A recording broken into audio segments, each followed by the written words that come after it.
The flu was going around, and Rudianos had fallen ill. Leaving him to recover, Stevrond introduced his brother Mar to the group, as he himself had just recovered from this seasonal sickness. A rogue, Mar had much to offer Wizardo and Darvok, he hoped. To start, Mar shared a contract he had heard about, the recovery of a family heirloom, a buried Crozier. Leading the band of 4 in total, Mar took them to the crypts outside town, to a large mausoleum. Opening a small door, he revealed a descending tunnel. Lighting a torch and entering, they quickly came to an open chamber with stained glass windows, column, and a pit in the floor, with stepping-like stones to cross over. Stavron tossed a pebble to estimate the depth of the pit, and announced 40 feet after the delayed noise. The brothers Stevrond and Mar stood back to judge how Wizardo and Darvok would cross the pit. "Follow me Desna blessed feet, boys," announced Darvok, as he stood on the first floating stones that turned amber upon his touch. The group sat in silence. But as nothing happened, Darvok went on, setting 4 stones amber before reaching the other side. Wizardo refused to be outdone and quickly followed, pretending not to notice as the stones turned bright red as he stepped on them. From the other side, Darvok threw a rope over and tied it off with the half-elf brothers, ignoring the stones and simply crossing over the rope. On this far side was the promise of the Crozier, and a puzzle to reach it. An inscription, describing a god and his messenger disciples who had taken many professions as they spread his word. Behind 2 thrones were 2 glazed windows, each containing images of men in clothes of the professions described in the inscription. Darvok walked forward and began speaking out the roles.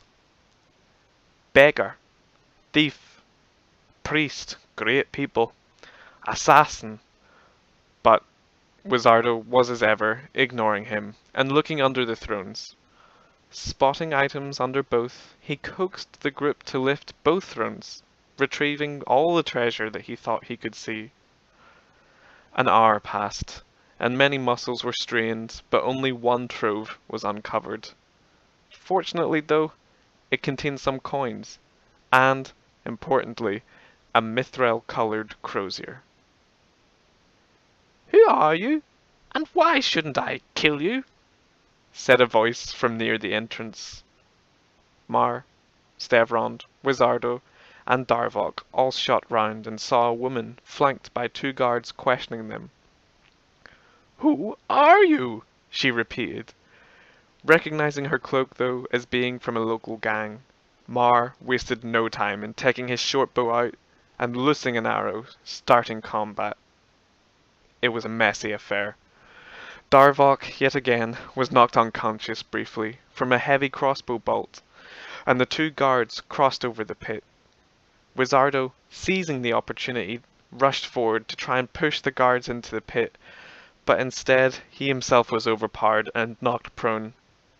Eventually, though, the 2 men were felled, with one actually being shoved into the pit itself.